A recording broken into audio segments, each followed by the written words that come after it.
Baru-baru ini aku baru aja selesai baca bukunya Yuval Noah Harari yang berjudul Sapiens dan Homo Deus. Dan di video kali ini aku mau bahas apa aja yang aku dapat dari buku-buku itu.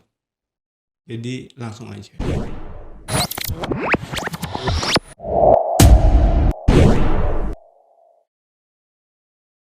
Halo semuanya, selamat datang di Catatan Belajar, sebuah video yang aku buat untuk mendokumentasikan proses belajarku yang bisa di mana aja, bisa dari buku, kelas-kelas online, ngobrol sama temen, bisa juga dari musik, film, pokoknya bisa dari mana aja. Langsung aja aku mulai dari alasan kenapa aku akhirnya memutuskan untuk membaca buku Sapiens dan Homo Deus. Di beberapa video lain aku sering nyebut kalau misalkan topik yang paling senang aku pelajari secara otodidak adalah topik-topik tentang personal finance. Cuman ya belajar itu terus-menerus juga bisa dibilang bosen. Jadi intinya aku bosen belajar topik itu, terus aku coba pengen belajar topik lain.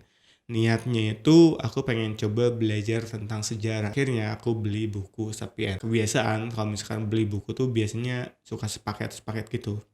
Jadi pas beli Sapiens ya sekalian deh sama Homo Deus. Tapi juga sebetulnya ya buku ini udah lama aku beli ya, cuman gitu aku baca Sapiens, aku sempat baca beberapa bab terus aku tutup, aku nggak baca lagi, lama keseling sama buku-buku lain baru aku baca ulang. Ada istilahnya tapi aku nggak tahu itu apa, intinya ada istilah untuk orang yang baca buku sebentar ditutup nanti dibaca lagi, itu ada, ntar aku coba googling deh. Ya intinya gitu, jadi sebetulnya alasan kenapa aku akhirnya baca buku Sapiens adalah karena bosen aja sih. Dan ternyata baca buku Sapiens dan Homo Deus itu sangat seru ya. Walaupun pada awalnya aku niat buat belajar topik tentang sejarah, setelah aku baca dua buku itu, menurut aku Sapiens dan Homo Deus itu lebih tepat dikategorikan sebagai buku filsafat. Kenapa? Akan aku jelasin sambil videonya berjalan. Oke, mari kita mulai dengan buku yang pertama aku baca, yaitu Sapiens. Dengan subjudul Riwayat Singkat Umat Manusia. Ya, seperti pada subjudulnya, ini tuh topik tentang sejarah singkat umat manusia. Walaupun disebut singkat, bukunya tebal sih. Ya, tapi tetap aja sejarah singkat. Maksudnya kalau harus ditulis secara detail tentu akan sangat tebal sekali. Intinya di buku Sapiens ini itu menuliskan tentang, yaitu sesuai sama subjudulnya, riwayat singkat umat manusia. Dari sejak kasarannya mula bumi tercipta sampai ke tahun buku itu ditulis, tahun 2010-an. Sebetulnya kita juga kan belajar sejarah ya di sekolah. Dan sebetulnya ya itu yang dibahas dalam buku Sapiens tuh hal-hal yang kita pelajari di sejarah sekolah, hanya saja dalam versi alternatif. Dan versi alternatif ini adalah alasan kenapa aku nyebut dan mengkategorikan dua buku ini sebagai buku filsafat. Jadi misalkan dulu di sekolah juga kita kan belajar bahwa yang namanya manusia dulu itu berburu dan mengumpulkan makanan yang ada di alam, yang disediakan oleh alam. Kemudian terjadi revolusi pertanian yang yang intinya manusia akhirnya menanam tumbuh-tumbuhannya sendiri dan mulai menetap dari yang dulunya nomaden, kemudian yaitu mulai menetap. Kita di sekolah diajari bahwa ya udah itu sebuah proses sejarah normal. Maksudnya kita menganggap itu hal yang baik, menganggap itu hal yang bagus, menganggap itu sebuah kemajuan. Dan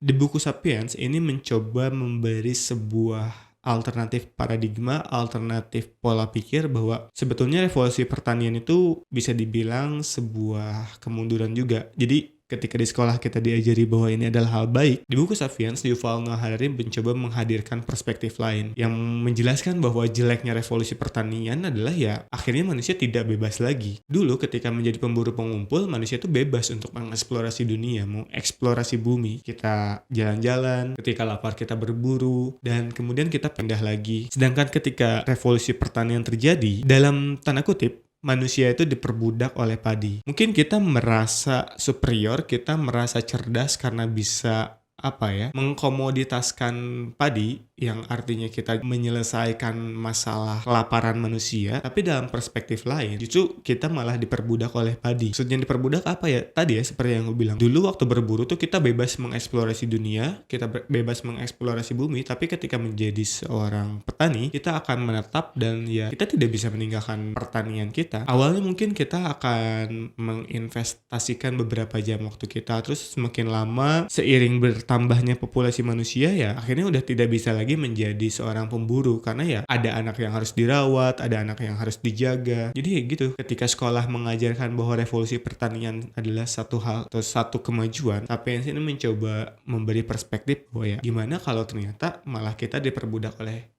padi. Di sekolah juga kita belajar tentang bahwa ya manusia purba itu ada beberapa jenis. Di buku Sapiens pun dibahas. Cuman mungkin kalau di sekolah kita diajari udah seleksi alam, mereka punah, mereka hilang. Nah, di buku Sapiens itu tidak seperti itu. Di buku Sapiens mencoba menghadirkan perspektif di mana bisa aja itu bukan karena hukum alam, tapi karena kehadiran kita, kehadiran Homo sapiens. Kenapa bisa kayak gitu? Karena ya secara apa ya, momen atau waktu hilangnya manusia-manusia purba lain itu tidak jauh, maksudnya waktunya itu berbarengan dengan datangnya sapiens ke daerah tertentu. Atau mungkin gambaran yang lebih jelasnya kayak gini, siapa sih itu yang berlaut terus nemu wilayah Amerika, Columbus ya, terus kemudian ngegenosida atau ngebunuh semua warga lokal yang ada di situ.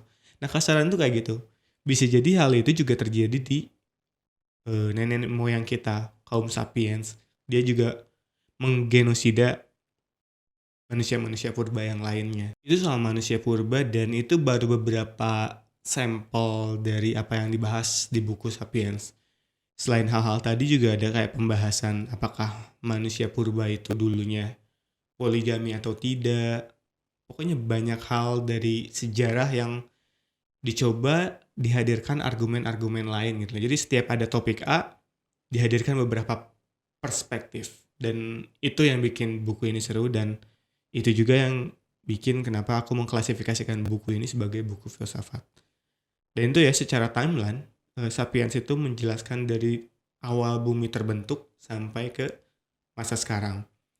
Sedangkan dari Homo Deus, yaitu Homo Deus, dengan subjudul masa depan umat manusia, itu membahas dari saat ini, ya sesuai subjudulnya, ke masa depan. Dan di Homo Deus, Yuval memulai pembahasan dengan mereview Sapiens, bisa dibilang seperti itu. Yang mana di Homo Deus, Yuval merangkum bahwa sebetulnya dari awal penciptaan bumi sampai saat ini, agenda besar manusia itu bisa dibilang ada 3. Mengentaskan kelaparan, peperangan, dan wabah. Dan bisa dibilang 3 agenda tadi sudah selesai karena meskipun masih ada kelaparan, tapi tidak sebanyak di masa lalu. Dan tentu wabah masih bisa dibilang penyakit akan terus berkembang, tapi Yuval juga yakin bahwa kedokteran akan bisa lebih cepat mengimbangi setiap penyakit. Dan sekarang akan lebih sedikit hadir perang, karena ya perang sudah dinilai tidak ekonomis lagi. Sehingga pertanyaannya setelah 3 agenda tadi selesai, apa sih yang akan dikejar oleh manusia di masa depan? Dan di sini Yuval memberi, bisa dibilang sebuah hipotesis bahwa yang akan dilakukan manusia ke depannya adalah, dalam tanda kutip, mengganti peran Tuhan. Jadi apa yang dikejar adalah keabadian, hal-hal semacam itu, otoritas. Pokoknya kalau disederhanakan, Sapiens itu adalah cerita di mana manusia menempati puncak rantai makanan dalam konteks binatang, menjadi binatang tertinggi, dan setelah itu kemudian manusia ingin menjadi Tuhan. Jadi kasarnya seperti itu. Namun seperti yang aku bilang beberapa kali juga, buku ini tuh bukan buku sejarah, buku ini tuh lebih ke buku filsafat. Dan di Homo Deus ini tuh benar-benar kental sekali bagaimana seorang Yuval Noah Harari mencoba memprediksikan, memberi hipotesa tentang masa depan. Dan yang perlu digarisbawahi ini adalah sebuah hipotesa, terlebih di buku Homo Deus ya, karena memang Yuval menulis masa depan berdasarkan informasi yang ada di masa kini. Kita kan nggak benar-benar tahu ke depannya itu akan seperti apa. Bisa jadi apa yang kita ucapkan saat ini sudah sangat tidak relevan dalam mungkin 5 tahun ke depan. Dan itu aja. Jadi sebetulnya yang paling menyenangkan, yang paling seru setelah aku baca buku Sapiens dan Homo Deus adalah yang awalnya aku kira ini buku tentang sejarah, ternyata buku tentang filsafat. Dan ini seru karena ya membuat otak bekerja jauh lebih keras. Dan buat aku itu pengalaman yang sangat menyenangkan. Dan mungkin itu aja yang bisa dan ingin aku bahas tentang buku Sapiens dan Homo Deus. Semoga ada manfaatnya.